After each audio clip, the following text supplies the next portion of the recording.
Have you seen that replay, buddy? All right, man, I'm done talking to you. You can't be done talking to me right here facing me. I back. Trust me, I back. Damon! 60 G's, baby! But I'm not impressed by your performance. It's normal. Come on, guys. It's normal. You'll do nothing. You'll do nothing. I'm the man of the hour, Joe. Too sweet to be sour. What you see is what you get, and what you don't is better yet. I'm the women's pick. I'm the men's regret. And if you win against Chael Sonnen, you made a bad bet. I don't have much left to say other than you have seen nothing yet.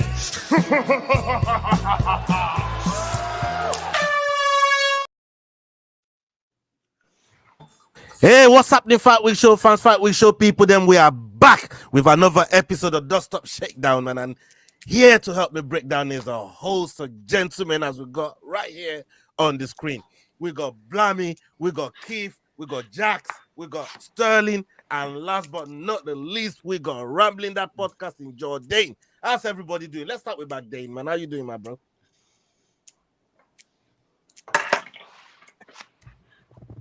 Can't hear a goddamn word he's saying, but let's go to Sterling. No, he is saying nothing. I did say something, but I was muted for once. I said, I'm good, mate. I'm ready to chop it up with the boys. What's happening? Yeah, man. Come on. Sterling. Always a great day when it's a Wednesday, and I'm here with the boys. McDane, get your shit together. Blambee, you're the fucking man. You're the fucking man, brother. I can't wait for your fight. Yes, We're going to get you on after your fight, bro. Just so you got time to focus on just your fight. But I'm excited for it, bro. Yes, sir. Come on. Appreciate it, Sterling. I'm doing amazing, fantastic. I'm just glad. Thank you, McDane. For once, it's not me who is muted and speaking because that's usually my issue. But shout out, gentlemen. Always good to talk to you. I feel like I'm just going to get all the beef for this. You know what I mean? Sterling in there, brown nosing. Yao coming in with a wasn't me for once. What are you drinking? Are you drinking hot tea? Yeah, you got to speak. Man, I was waiting on that. As soon as you were on mute, I was like, yeah, I was about to light him up. Yeah, he got him, man. Y'all got him, bro. Hey, you know what I mean? man, I saw some promo stuff for EFC, and I saw you stand up on one of them. It was in slow motion. I was like, God dang, that dude is big. That is ridiculous how big this dude is. Bro, there's times when I seen him in bouts, when I see Blambee in bouts. You know how Derek Lewis has enough and he just gets up. No setting up, no nothing, and he just gets up. That's what Blambee does. When he's had enough of being on the fucking canvas, he just gets up. Like no stuff, no use the cage, none of that. I sit down there thinking to myself, God damn, how do you do that? But Blambee, you've been in camp, getting ready for your upcoming fight. How you feeling, my bro? How's everything going? No, feeling good, brother. Thanks for having me on the show. Like Sterling, we're gonna definitely do that after my fight. Definitely gonna get that talk with you there. But the camp is good. Last camp of the year. Looking forward to the fight. Really, really excited. And yeah, I'm trying to see. You know, for me, it's like I've been saying throughout this camp. I'm like, it's just trying to. Obviously, I have respect for the guy, but it's me just trying to execute things that I've been working on for Luke Michael. That's all we gotta just prepare and enforce into this fight here. So I'm feeling really good, feeling ready.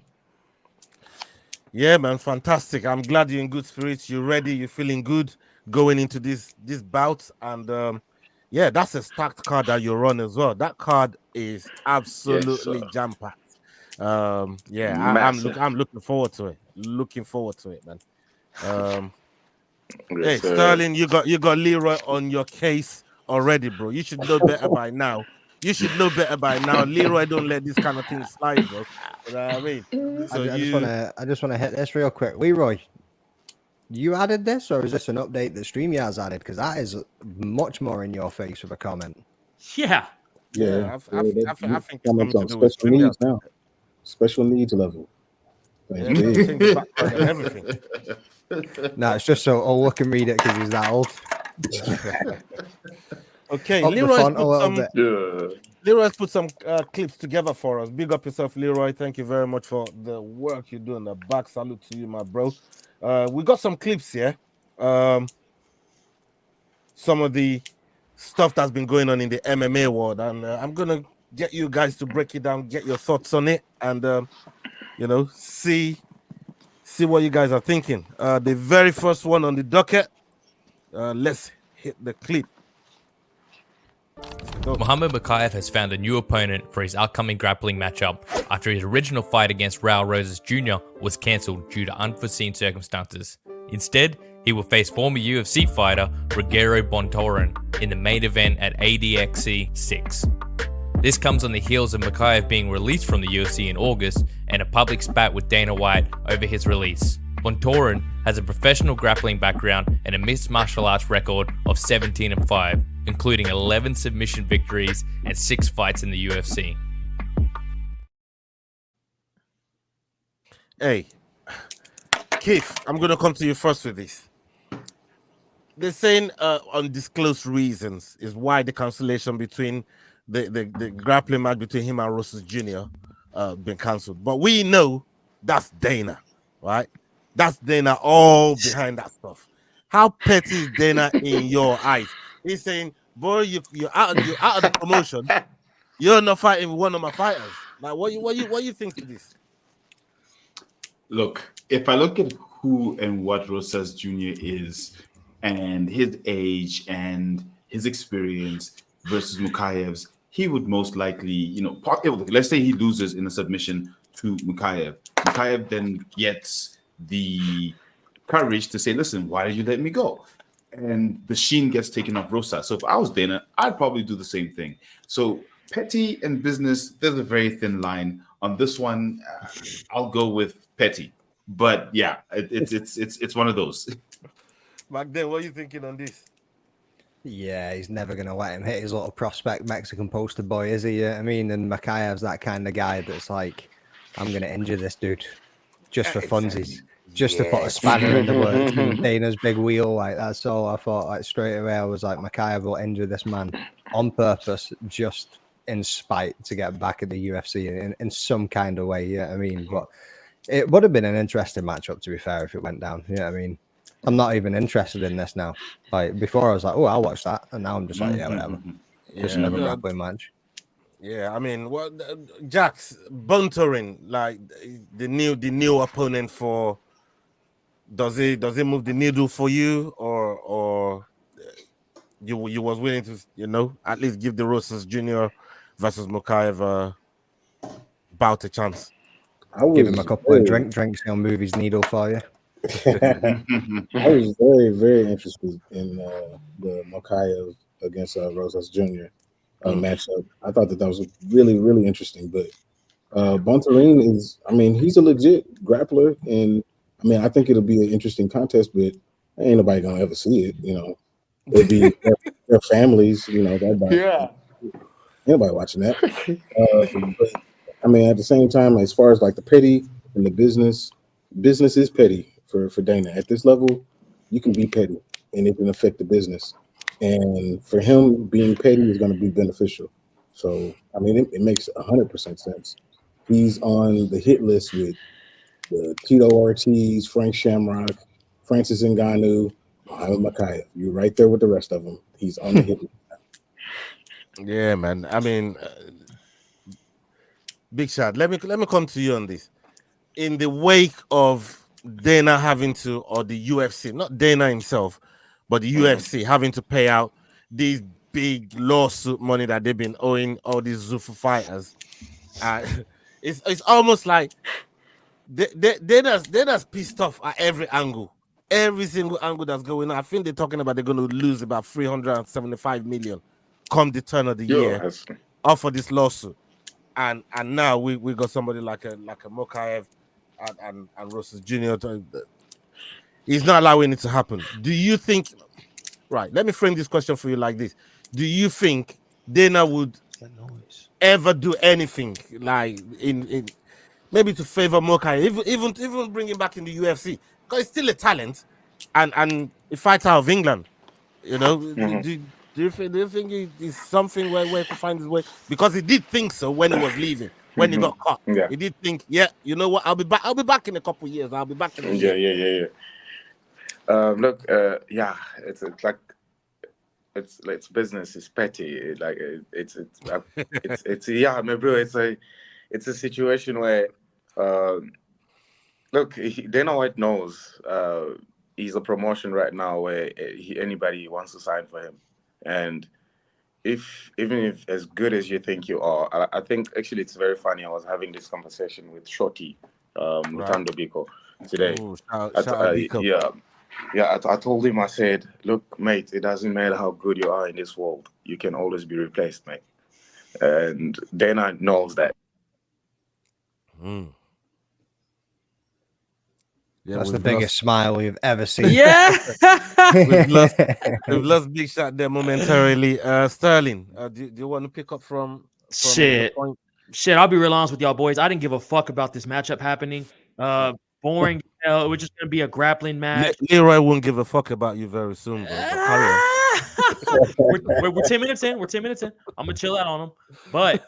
But F Leroy. But I really didn't care about this match happening at all. So the fact that it's not happening doesn't affect my life. Let's be real honest, boys. This match does nothing for either dude. They were going to go in there and grapple. It was going to go to decision. Nobody was going to get finished. Or like McDane was saying, Mokaev was going to come in there and try to tear Rosas' leg off, his shoulder. So I'll be real honest with y'all boys. Not a lot of thoughts on this being canceled. I really didn't care if it happened anyways. Yeah, man.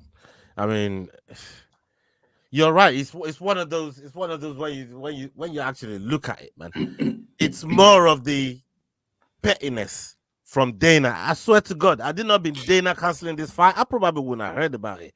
It's one of those. It's one of those, man. And the way he's gone about it, it's like, yeah, this guy he's not getting nothing out of the UFC. He's not coming back here. We are not interested in dealing with him. I think every single kind of dealings that Mokaev is trying to have with the UFC or anything along those lines, it's just been shut down, after shutdown after shutdown, man. And I don't know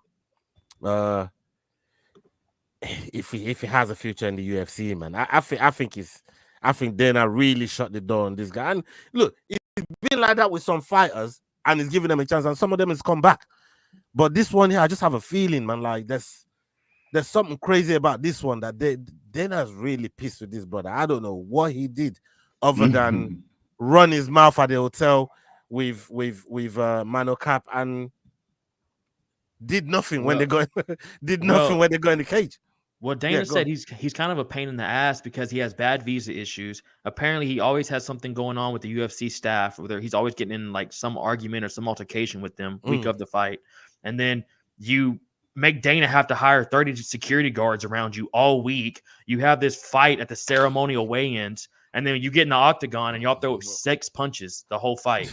So I think y'all are right. It could be Dana boys canceling this, but honestly, it could have just been maybe the production team getting together and being like, no one cares about this. Why are we doing this? Why is this fight happening? I agree. Yeah, it makes honestly, I'm glad it's canceled. Yeah, man, you're right. Okay, let's go on to the next clip that Leroy has put together for us. Yeah, let's hit it. After Francis Ngannou defeated Rand Fajeda at Battle of the Giants, Jon Jones posted to X saying, "What an amazing job Francis did tonight. Displayed a complete MMA game. Great kicks, great takedowns. It feels good to see him shine. Wow, congratulations, champ. I see you." Francis responded via Ariel Helwani's show. Whatever it means, I think it's class. He said in a very nice way, you know. So I see him too, and I will be watching him on November 16th. That's the one, man. That's the one that everyone says. Why not? They're both with ESPN. Maybe Turkey has a hand in it. Do you think there's any chance this happens in 2025? You versus the winner of that fight or the UFC heavyweight champion? There's a chance. I can't tell on the level of 1 to 10. I can't tell how many, but I know there's a chance. I mean, basically, like I know that fight also interests Turkey, and no many things resisted him.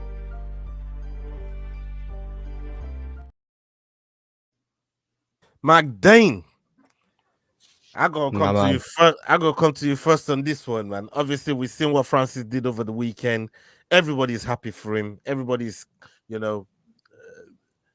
it's just everybody was rooting for him. Basically, everything he's been through, over the last year, and it goes into this fight, gets it done in an emphatic way. Francis gets the job done, right? Hey, sorry guys, well, the Wi-Fi died. Yeah. No. It's all good, man. It's all good. So we're just talking about Francis Ngannou right now. We're just talking about Francis Ngannou right now, and I'm coming to McDane. But Francis is just mentioned there. He's going to be keeping an eye on that fight between Jones and Stipe, right? And the fact that Francis promotion, they work with ESPN, UFC be working with ESPN, and Sheikh Turkey is the one that's really pulling all the string with the Riyadh Nights and all that promotion there. If anyone could get this one done, is this Sheikh, innit? It's got to be this Sheikh. No. This fight. I said this on the SDAWGS channel the other day, man. When we done the recap, this fight has sailed. This fight has sailed. Like we ain't ever gonna see it. What? Even for the Saudis, even for the Saudi mans, even for the Saudi mans, the Saudi mans. Yeah, I mean, like it just ain't happening. Like Dana ain't gonna let it happen. Jax, you mentioned a couple of weeks ago how many contracts, how many fights did he still have left in his contract?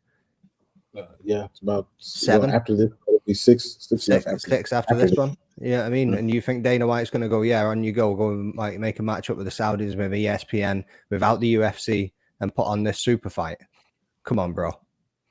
I came to you first because thinking I was going to back you up, and I ain't backing No, because it's like they're skipping your boy Aspinall out of the way. You know what I mean? That's why I came to you first. They're not at all. Yeah, I mean, so he's got 6 fights left. Either the man retires and he's not going to fight anybody else, or the man sticks around and he fights Aspinall if he beats Stipe, when he beats Stipe.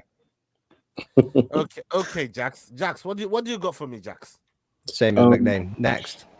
Yeah, no, I agree with McDane agreeing with me. But what I will say is, if there is one guy that can get it done, it would be Turki Al-Sheikh. And the reason I say that is because of one particular thing that I saw. I saw Dana walking with him, and their fingers were all interlocked as if Dana was his girlfriend. And if you can make Dana do that, surely you can convince him to have a fight happen. Now, will it make sense if it happens when it happens? Maybe not, but if there's a possibility, that's the only way. It's the only guy. Do I think it'll happen? No. But I mean, Dana's pretty stubborn, but Dana did kind of hold hands with him like that. So you telling me Dana's walking around like a little prison bitch holding his pocket? Yeah, I mean, you saw the clip. Turk's like, yo, you come with me, brother. I'll protect you, son. This is what I'm trying to say. Like, these sheikhs ain't no joke. I see what they're doing to footballers in the Premier League, bruv. I worry about these sheikhs, bruv. And if they got gold bars, they got camels, they got fucking bro. they got all they can buy whatever they want. I'm putting together fight cards like these, especially like I said on the Riyadh season sort of promo. If there's anybody that could pay Dana, pay Jones, and pay Francis exactly what they want with no quibble, I think it's got to be those guys. Sterling, what about you? I'm pumped for it, bro. I don't really ever see it happening, but if it did happen, I'd be super pumped for it. There's really not much else for me to say on that. Very rarely do I agree with this Scottish pale motherfucker, but today, you're the other white guy in the panel. Don't be sitting there calling me pale. You know what I mean? I'm tan though, baby. I've been. Sometimes people walk up to me and they go, "Hey, Jesus," and I go, "No, Sterling." Bro. They go, "Oh, this boy just go Jesus." They go, "Oh, my bad. I thought you were." I'm not having this. I'm not having this go, white on white crime. You ain't bringing that round here, son. Like, no chance. Look, let me go to Keith after this, but I agree with Leroy. These two Jamaican brothers are onto something. Irie man. Keith, Look, on this one, I agree with Ola. So if he's got a 6-fight deal, the Sheikhs have the money. They buy out that 6-fight deal. Jon Jones goes over. PFL right now is doing super fights. Who else is Ngannou going to fight? They've got the money. They don't have a model. They've got a model that doesn't make sense. So all you can do is put on super fights. Yeah. You pay for the super fight. You literally buy the super fight. And then we almost fix the pay issue with MMA, between MMA and boxing. Right. Anything's possible. I think that is possible if they really want to put it on, because these guys are the same age. So we don't have the age issue. It just becomes who is the baddest man on the planet issue. And I think that's something worth paying for. Man just went from ESPN alone to PFL. You ain't ever seen Jon Jones in the PFL, brother. Come on. Yeah, I mean, where are you getting that article from? 2016? Yeah. Just for the one night though, right? If there's like, I mean, that promotion in itself, like you said, the type of fights that they put together, sometimes they just chuck it all up together, man. And that's why a fight like this would make sense. A fight like this would make sense. Just for one night. Hold on, because they both won it. How about the fact that both of them actually want to fight each other? Was this the full one night only? Yeah, I mean, yeah, but like, yes, and then don't that matter though? Does that not matter that both of them actually want to fight each other? And I say it helps PFL's model because then they change it to a one night only sort of thing. They don't want to get super fights together. You ever heard Jon Jones say he wants to fight Ngannou and the man waited for him to leave the promotion to move up to heavyweight? Well, yeah, you ever heard Jon Jones say he wants to fight Ngannou? You've heard Ngannou say he wants to fight Jon Jones. He said he'd do it for 30 million. He did say that. I don't know, man. I mean, it's messing with my network as far as like, but I don't know. If boxing can make that money, why can't we have it in MMA? I like it, boys. It won't happen. That's the biggest conundrum here. Though. Reset that router, Blambee, bro. Unplug it for 30 seconds, plug it back in, see if that kicks in. Blambee's face looks Blambee's about to start swinging right and left. Blambee's about to explode. I'm lost there with this network today. I'm like, shocked. It's about to tip kick that fucking router, bro. That router is about to get tip kicked. Yo. Yeah, and I checked the weather outside. It's like very windy. And I'm like, probably the weather's affecting the network. Yeah, it happens. It happens easy. Yeah, that thing happens to me all the time. But yeah, you wanted to say something about Francis and this fight with Jon Jones that they got coming up. Can you repeat that? Can you hear me?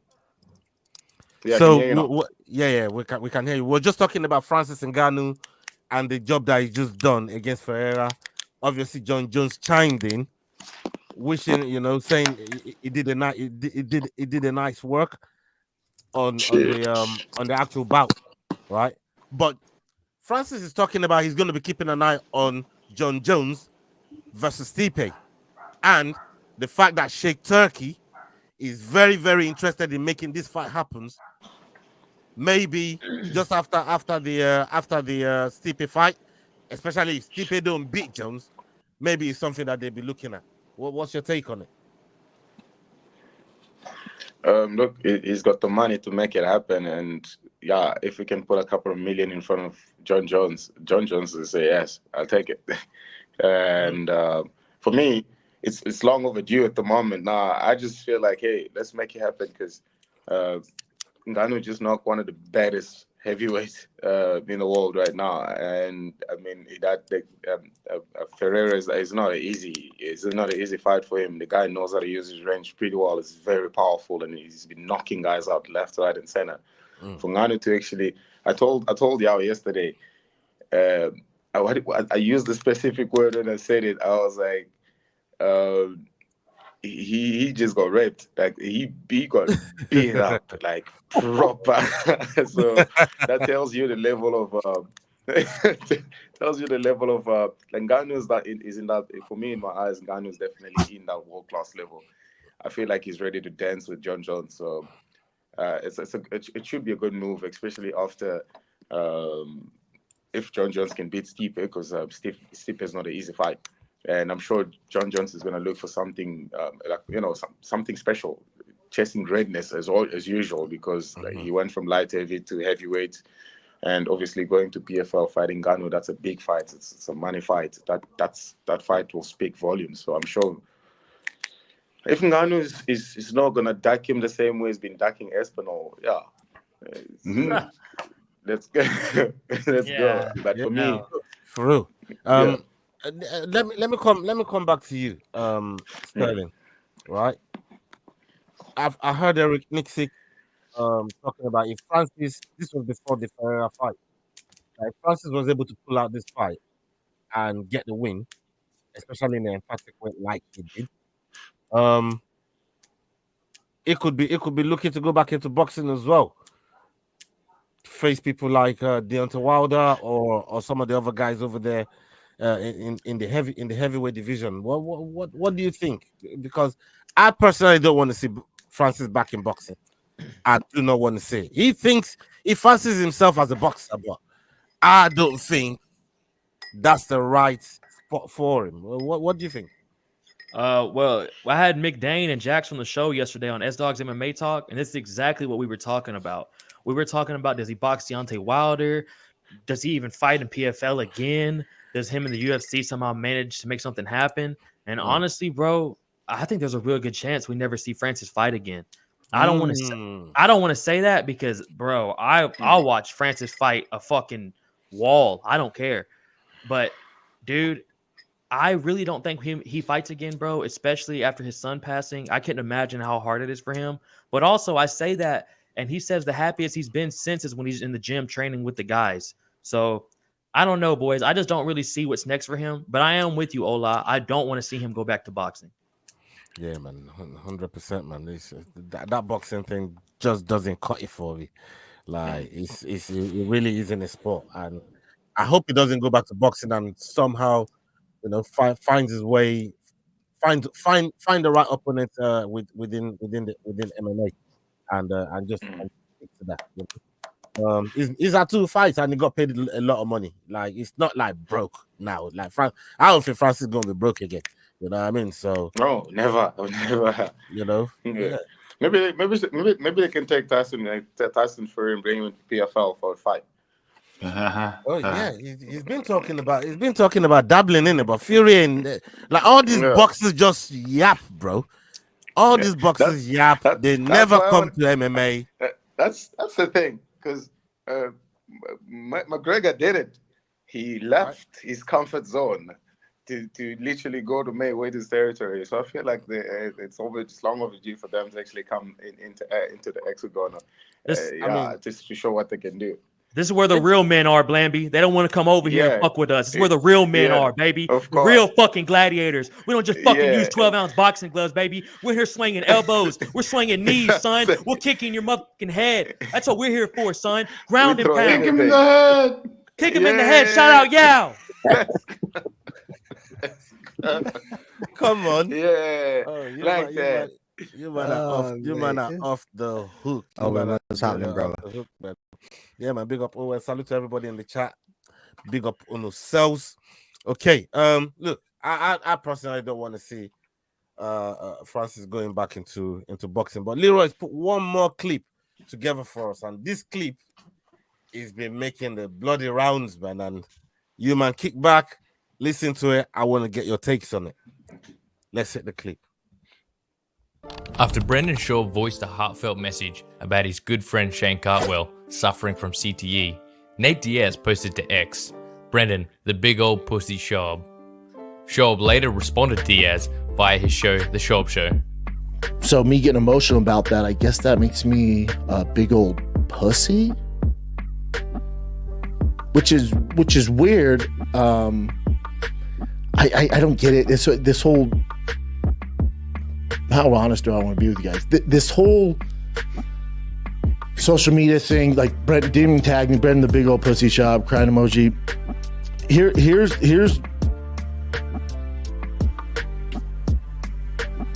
how I feel about it.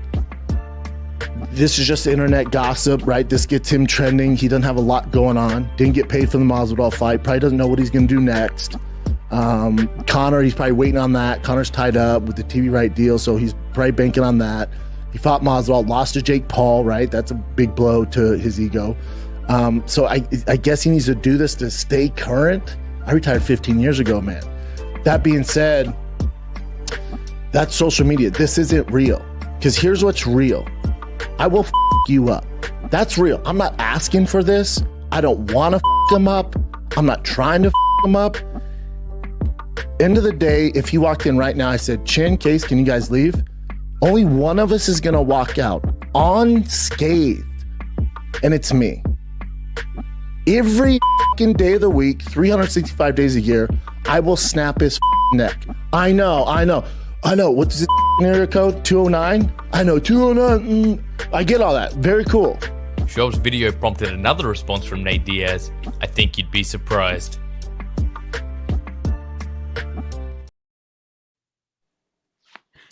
I'm not surprised, motherfuckers. Hey, I'm telling you, Schaub was on smoke. Jax, I'm gonna come to you first on this, man. Like, what are you making of all this mad beef going on between Nate Diaz and Brendan Schaub? I mean, he's right. It's social media stuff. It's silly, but I mean, when it came to talking about somebody that he has a relationship with, and I mean, what Shane Carwin is going through is real. Like, you know, his little claws came out, and I mean, and Brendan Schaub was, I mean, he was terrible.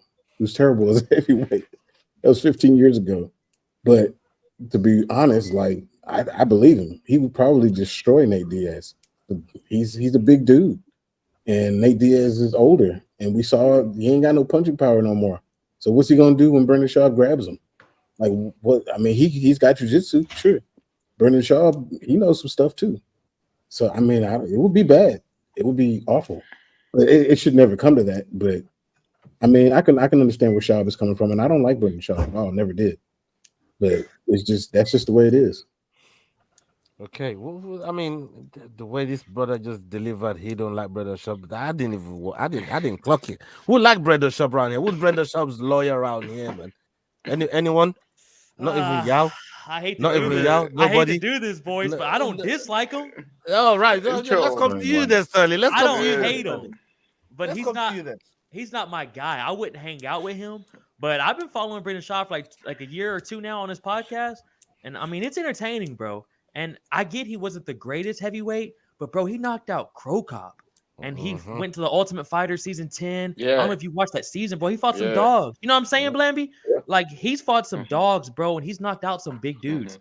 Honestly, I get the hate he always gets from people, but bro, I'll be real honest with y'all. If him and Nate Diaz really do this, I think in any facet, Brendan wins. Whether it's boxing, MMA, or grappling, I think Nate gets handled, and it hurts me to say that because I'm 209 till I die over here. But bro, boys, I'm not gonna lie to y'all. I don't think he really wants that smoke with Schaub. Just that'd be like fucking McDane trying to go down there with Blambee. He would get destroyed. Blambee would choke his brother unconscious within 2 seconds. Give a man half a chance. Yeah, I mean, the exact same thing. It's the exact same thing, and I'd love to get Blambee's thought. What on Brendan Schaub and me going down and having half a chance? You might as well come in, man. You might as well come in. You're getting it today. Yeah, mate. Yeah, I mean, I've seen the thickness of Blambee's legs alone, bro. I ain't going anywhere near him. Like, yeah, I mean, no Diddy, but keep going. Keep going.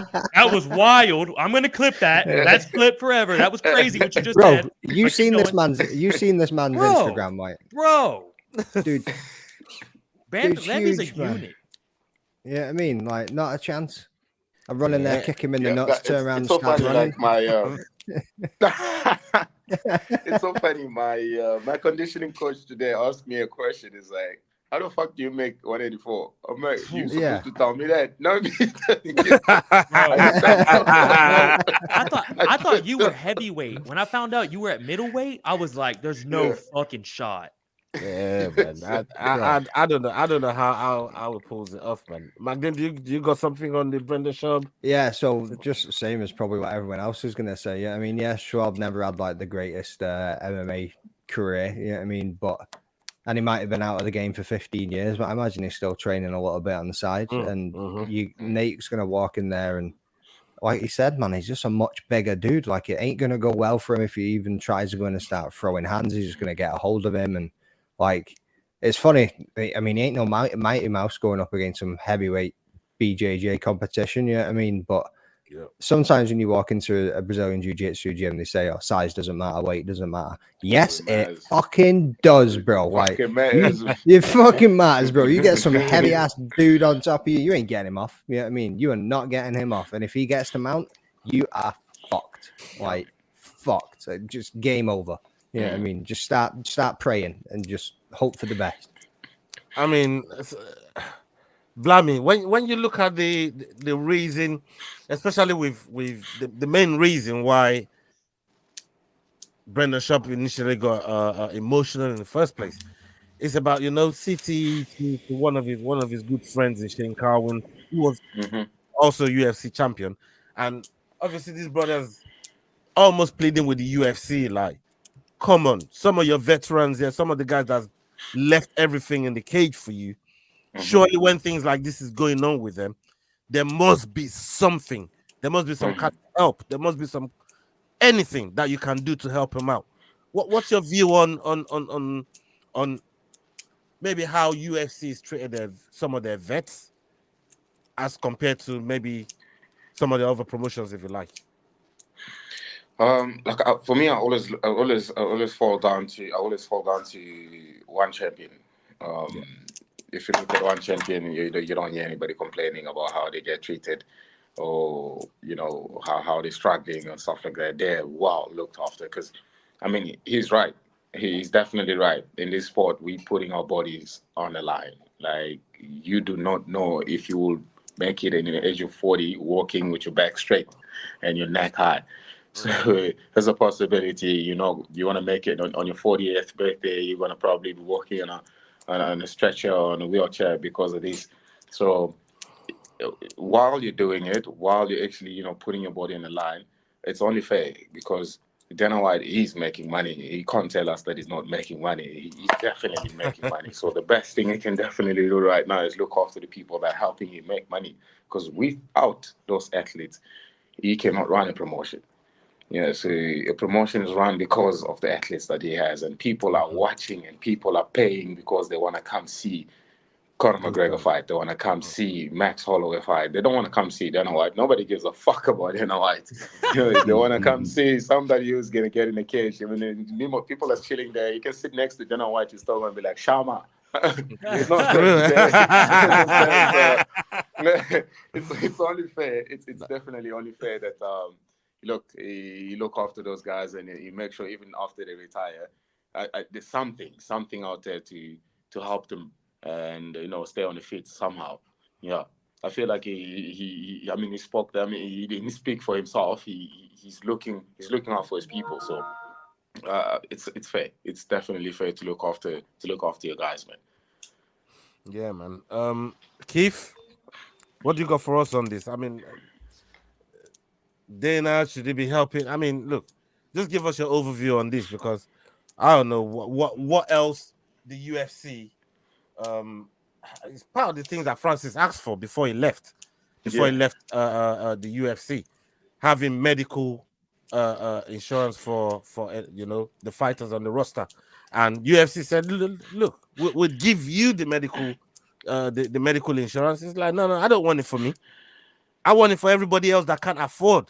People that are on the 5 for 5, the 10 for 10s, people that are just coming up and they got to pay the gym, they got to pay nutritionists, they got to pay this person, that person. And by the time the whole thing is done, they got to go on their day jobs and go on the construction site or go and, go and stack some shelves and stuff like that.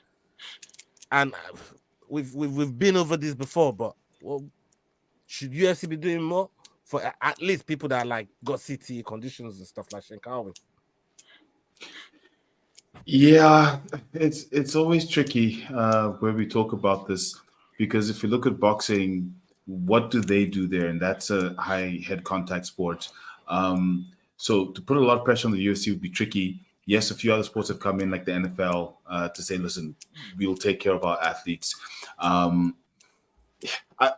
the most part, when it comes to medical, yes, the UFC could do better. That's why they have class action lawsuits coming through. They're going to have a few more coming through because they're not taking care of their fighters. So it would help for them to take care of them now so it doesn't come back to bite them later. Plus, it helps people give us more entertainment and people be more comfortable fighting, because at the end of the day, like Blambee said, he knows and fighters know they are risking their lives. They could be in a wheelchair by the time they're in their 40s or their early 30s, or they could have a almost life-threatening injury, and they do that for our entertainment. So it's important that they do take care of their fighters in some way, shape, or form, especially where you have people who are suffering from things like CTE, because CTE, very specifically, we know can be very dangerous. People turn homicidal with CTE. So yeah, I think definitely they could do more. How much more? That I'm not too sure. Okay. Yeah, that's a good perspective to look at it from, because if you can't just hold the UFC as a promotion to that standard when all the other promotions aren't even doing the same, So I see where you're coming from. The only reason why that spotlight is on the UFC is because they're the most elite out of all of them, and that's why everybody's looking at him like, bro, you're making all this money. Dana comes in every press conference after fights and announce how much millions they've made, how much they've made in gates, how much they made in tickets, and all this other stuff. You know what I mean? So, I mean, for Shankar Wynn to lose his job in engineering, you'll be thinking to yourself, come on, man, this brother really shouldn't be worrying about going to make a buck or two while he's out there. I heard Dana say to Donald Cerrone the other day that, bro, if it's about money, let's talk. We'll figure something out. If it's about money, let's figure something out. But I don't want you to fight again. And yeah, I think that sort of thing should apply to at least some of the legends. I would say maybe not so much. I don't really want to put this label on them, but I will. Maybe not so much the journeymans, but at least some of their legends. But do something for those guys. You know what I mean? Do something for those guys. And that's just how I feel about it. We got one last clip to go. Big up everybody that's been locked in with us so far. Salute to every single one of you, man. Big up yourself. My favorite clip yet. Yeah. This is gonna be. Well, actually, you know what? I'm just gonna drop it. Let's go, Leo. Yeah. A heavyweight bout between Talison Teixeira and Lucas Bresky is scheduled for December 7th at UFC 310. After winning a contract on the Dana White's Contender Series last month, Teixeira will put his undefeated record and 100% finish rate on the line when he takes on Lucas Bresky. Bresky, a fellow Contender Series alumni, is 1 from 5 in his UFC appearances. He'll be looking to bounce back from a first-round loss to Mick Markin back in July. Another bout scheduled for UFC 310, Brian Battle and Randy Brown will throw down in the welterweight division. The Ultimate Fighter winner, Battle, coming off a career statement win over Kevin Gisette in France, will look to put UFC vet Randy Brown under his belt. Brown, riding a 3-fight win streak, including a first-round KO over Muslim Salikov, will look to finish the year off strong and upset the bookies as a plus 150 underdog. Andreas Gustafsson will see Preston Parsons in a welterweight matchup on January 11th next year. Gustafsson won a contract on Dana White's Contender Series by way of a knee to the head of his ob back in August this year. Standing on the other side, Preston Parsons will look to bounce back from his recent defeat against Oban Elliott back in July and look to improve his UFC record, having gone 2 from 5 in the Premier organization.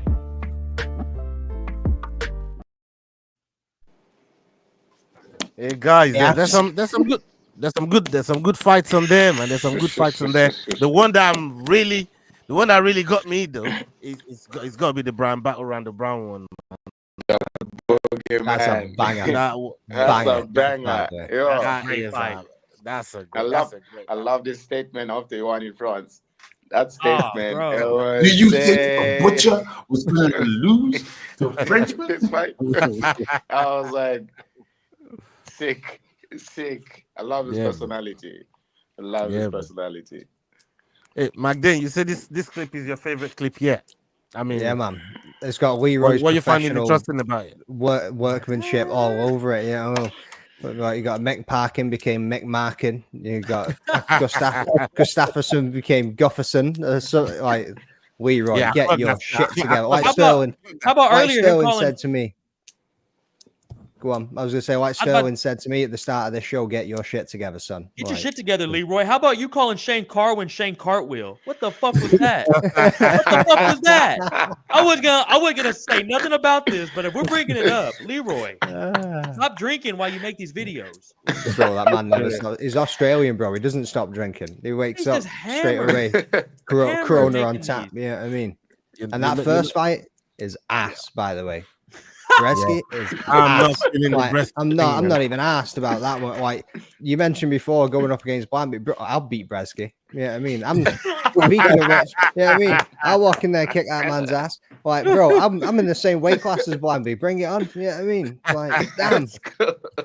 6'1", tons of fun, and 185 pounds. I'm ready to rock and roll. Yeah, I mean, let's go. Throw down. Yeah. 185 pounds off the couch, son. Yeah, I mean, like, do you care about any of them other fights that that Leroy put on that list there, or Randy Brown Brian battle just takes the cake. Yeah, I mean, that one looks so good. To share, if he doesn't knock that dude out in the first round, he should probably go out of the UFC with him. Yeah, both of them get caught at the same time. See you later. Adios. I agree. But the Randy Brown and Brian Battle one, like, I'm really, really interested in that one. I think that Brian Battle, like, I'm very, very high on Brian Battle. We talked about that when we did that live, about Brian Battle, and this is a really great opportunity for both of them. And I don't sleep on Randy Brown, though. Don't sleep on him. No. Oh, no. That man's got like the reach of Despain. Yeah, I mean, like fucking the length of those arms and the power that he puts in them punches, bro. God damn. Please do not mention Despain anywhere near me ever again. Don't mention that, brother. Did all of y'all choose him? Despain? Did all of y'all choose him for the on y'all's picks? I think one person. I think it was only one guy that didn't pick him. I think it might have been William. It was William that didn't pick him in it. Yeah, well, we all went for Despain. I think. No. I think we all went with Despain. I think that was a full house. Oh, was it full house? Yeah, full house on that one. Because we all had the same thought. We all had the same thought. Yeah, I mean, like, how is he not beating Austin Lane? Like, we all had the same. Surely he's going to knock this man out. Like, he's been finished in his last two bouts in the first and second round. Going to lose to Austin Lane is a joke. Is a joke, bro. Yeah, I mean, they went and cut Jake Hadley yesterday, but they still got Despain walking around. Yeah, I mean, slagging dick. I can't believe they cut him like that, bro. Wild, isn't it? Yeah, I mean, I said on Twitter today, I was like, bro, like, I mean, coming off a loss against Cody Durden and Energy, there ain't nothing to be ashamed of. Stepping up short notice, moving up a weight class and going against Callum Laughrin in Manchester and winning. But as Jack's rightfully said, I actually forgot to reply to you, brother, because it was in work. But as you rightfully said, like he looked like the dude that took the short notice fight. He really did. Like, he just didn't show up. And if that's how you're going to fuck around, then you're going to find out. Yep. And it's a bad time to be messing up, with all those people coming in from Dana White's Contender Series. It's a bad time to not, show that you deserve the spot. Yeah. Oh, yeah. UFC is like Blambee was saying before, like you get forgotten about in an instant, bro. Like UFC is just like any other job on the planet. There's always another man right behind you to take your spot. You're never bigger than the job that you're in. Yeah, I mean, it's crazy, man. It's crazy. But I wanted to ask you guys, you could pick the same fights, you could pick different ones, but UFC 308 coming up. We've got like 5 minutes to get out of here. UFC 308. I'm gonna come to you first, man. What fight are you looking forward to and why? Same question will go for all of you. Who you coming to first? Blambee. Oh yeah, I've got more than one, brother. Me and y'all looked at that card yesterday. Let's hear it. I'm not gonna lie to you. I've got more than one. Look, but for me, Dan Ige, one of the guys I want to look out for in that card. Yeah, brother. That man was already paying for his speeding tickets already. The place.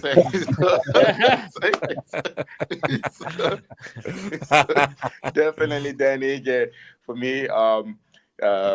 The other one would be the co-main, I'd say, Chimaev and Hamzat. Definitely for one to look out for. Definitely there. Chimaev and Hamzat. One of my. Did you just say Chimaev and Hamzat? Sorry, damn it. Chimaev and Whitaker, damn. Bro, you can pull us up on them picks. You can't be pulling this man up on them picks. He'll knock your ass out. You know what I mean? Bro, I'm a leaning duck over here, bro. Like, hey. I don't want that stupid Blambee. Yeah, and I'll say the not the last in the list, but the first in the list would definitely be the main event for me because, like I told y'all yesterday, these two men are willing to trade. These two men, they both throw volume. Ilia Topuria and Max Holloway. Look, it's goosebumps when I think about these two men sharing the cage. And I really can't wait to watch these two share the cage together because, for me, in my opinion, I just feel Max is just ready to take that belt back again. And Ilya can do anything that he wants in there. I feel like, look, Max is a dog. For me, in my eyes, he's just a dog. So, and every time that man fights, I watch him. I've never missed this fight ever. For me, I get excited when I watch that man fight. So you're on the Blessed Express, yeah? You're on the Blessed Express. brother. For me, I'm 100%. I can put my salary. I can put my savings. I can, dude. I'm 100% on that because I told y'all yesterday. Look, Topuria is a volume guy as usual. He throws volumes, and then people back away. So it works for him in his favors because people are backing away from his volume. So he'll land. With Max wants to stand in front, right in the middle of that canvas. Let's go. You throw, I throw. Let's see who's gonna stop first. And I want to see his chin get tested because I've seen Elias get dropped, and it's very rare to see Max get dropped. You understand? So I've seen Elias get dropped. So the one time Max did get dropped, and he admitted it himself, they never even counted it as a knockdown. That man has still never gone down. It's a mad one. It's a mad one. Jax, I want to come to you on the UFC 308 card. You know, it's one that we're looking forward to now. There's only a few days between now and when the fight takes place. Don't tell him no picks because I know what he's at. Just tell him what fight you're looking forward to. Yeah, I mean, you know how this man's moving. Shameless. Look at this guy. He's getting paranoid already. You know what I mean? Oh, give me up there. No. Mr. Third place, 1 point away from last place. Are you worried about little old me about to be in last place? You know what I mean? Like, what's wrong with you, man? Moving. Have some shame, bruv. Have some shame, man. You know what I mean? What's wrong with you? Jax, please, don't let this fool interrupt you again. No, I'll tell you one fight I'm looking forward to, and I mean, obviously, the main event got me nervous. I'm with Max, but I'm seriously nervous about what Topuria can do. But a fight that I feel like is definitely flying under the radar involves a former champion, and it's Jeff Neal against Rafael dos Anjos. Like, I'm very interested in that fight because of where they are in their careers. They're both in weird places in their careers. I feel like this is a chance for Jeff Neal to show who he really is. And I mean, Rafael dos Anjos doesn't have much to prove anymore. He's done what he's done. He is who he is. And he's 39 years old. So the sun has to set at some point. But Jeff Neal can definitely go and take it. So we'll see. We'll see how it goes. But I'm very interested in that fight. And I feel like it's definitely flying under the radar. Yeah, man. Sterling. Jax just retired him. I know. Yeah, bro, like, I know. Dodge, bro. I know. What the fuck, Jax? That fight against Gamrot, bro. He was. That's why you heard me say, "Damn, Blambee." I was like, "It's over for my boy." Yes, man. Yeah, you got something for us, Sterling. Boys, I got something for y'all. a fight that I cannot believe we're not talking about.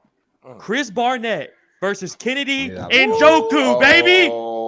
We're back. Two heavyweight black bears are gonna go in there. Just leave it at Kennedy, right? Just leave it at Kennedy. If you're gonna butcher the man's name, just leave it at Kennedy. You know? Thankfully, you finally pulls him up for butchering an African man's name. There we go. I've been waiting on this shit for 2 weeks. Leave it at Kennedy, bro. Yeah, But continue, Stanley. Please continue. So Kennedy versus Chris is definitely my fight. I'm more excited for. That's gonna be a war. Boys, we're gonna be tuned into something crazy that fight. I'm gonna go with Chris Barnett. Shout out Kennedy Njoku. Come on, teach him. Somebody You know what? Listen, you know what he done there, really? Because we pulled him up. He's like, we're going with Chris Barnett. Yeah, I mean, we see you, Stanley. We see you, bro. We see you, man. Yo, what you saying, bro?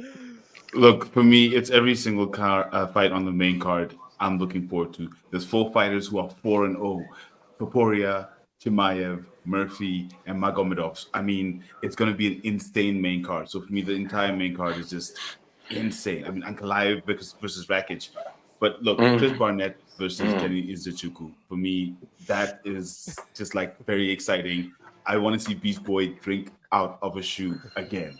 Like, let's go. Like, Njoku, by the way, Sterling. There you go. Yao's just helped you out with that pronunciation there. Now, Magdane, tell me all your picks for 308. Let's go. Right, okay. Straight off the bat, I'm going with. We've got Leroy fighting on this card, boys. Anyway, Magomedov. I'm going to pull up 2 pictures, one of Leroy, one of Abus. Swear to God, these brothers were separated at birth. Like, spit down dead. Yeah, I mean, like, bro, don't wow me. I've said it before. You know it's true. But yeah, like, I think he looks more like Dracula, but there you go. So does Abus. Yeah, I mean, the speaking of which is Abus going under the bus. That's one thing that we need to think about. So yeah, we're on Murphy, Dan Ige. That is an absolute scrap. Yeah, I mean, Magomedov, Ankalaev versus Rakic, another scrap. Yeah, I mean, like the Reaper versus the Pause. Like, goddamn. And then topping it off with that. Like I said, like, I'm leaving work at 2:30. I'm meant to finish work at 4. I already spoke to my boss today, and I was like, I'm out there 2:30. See you later. I see you, bye. A week, maybe 2 weeks ago, I said to the missus, "What are you doing on this Saturday?" I don't know why. You're going your mum's. Yeah, I mean, go visit your mom. Yeah, I'm like, go see your mum. Go for dinner. Like, what's happening when you get home? You go to bed. That's just happening when you get home. Like, yeah, man. Assalamu alaikum. Like, see you, goodbye. Like, bye-bye. I'm not even interested. Like, I seen somebody write a letter to his wife today about the football, and it was like, it started off like he was about to break off and like divorce this woman, and then he goes, so for all these hours of the football, I am not going to be available. I am not a husband. I am not a father. I'm sitting on the couch and I'm watching the game. Like, so that's gonna be me come Saturday. Yeah, it's actually a good time for you boys, huh? Bro, mate, it's like kicks off. It's a pants time. Kicks off at 3 p.m. in the afternoon. What's that about? 3 p.m. in the afternoon.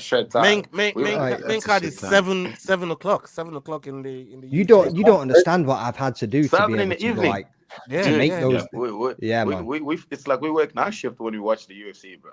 Yeah, that's it. You know. Yeah, I mean, our night's going to be finished 9:30, and we're going to be like. What am I supposed to do now? What do I do? What am I supposed to do? Suppose I better go and do the dishes and make up for the time I've just had all day. Yeah, I mean, like, bro, that's what you call the missus back home, bro. You know what I mean?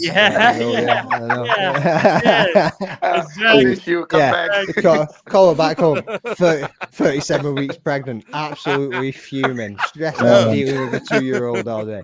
Yeah, it sounds like I'm going to the pub. See you later. Bye bye.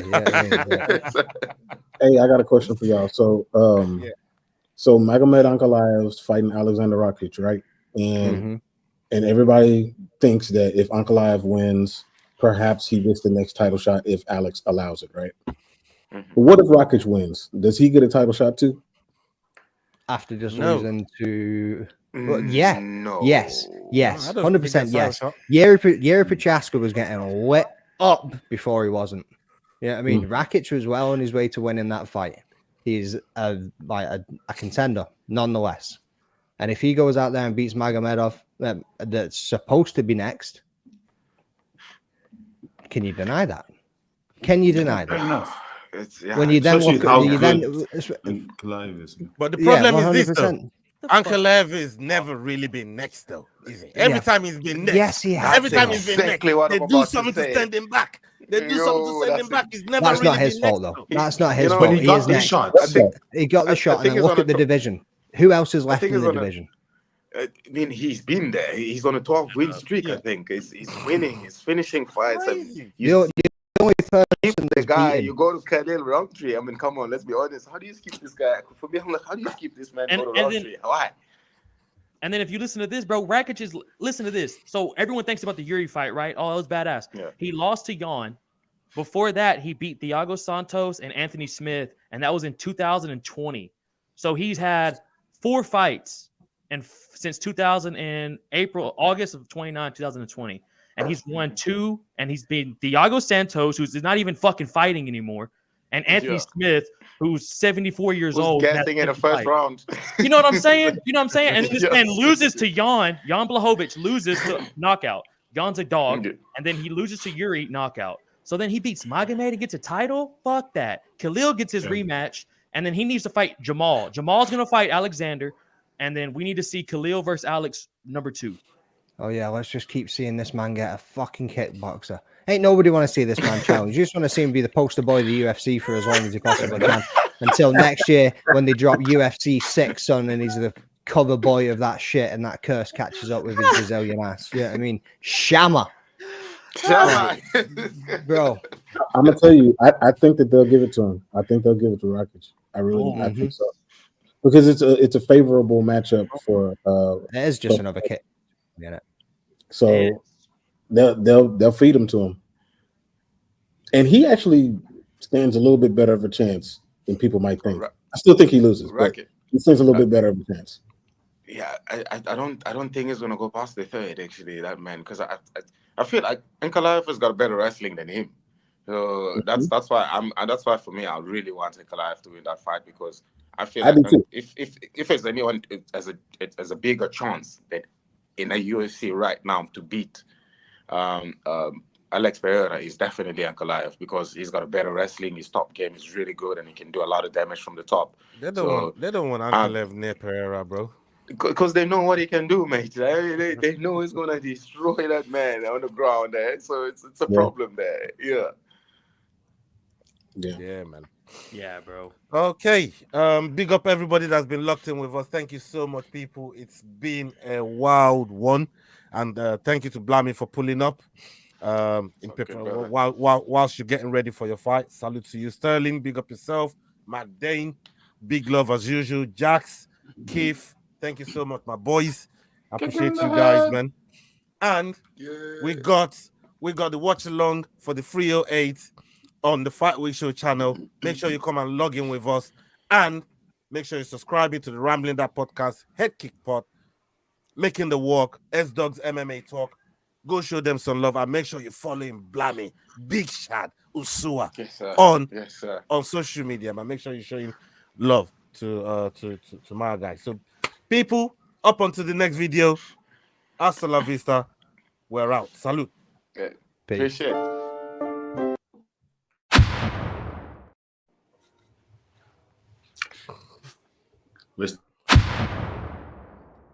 Yo, guys, this is Adrian Yanez telling you to use those handles.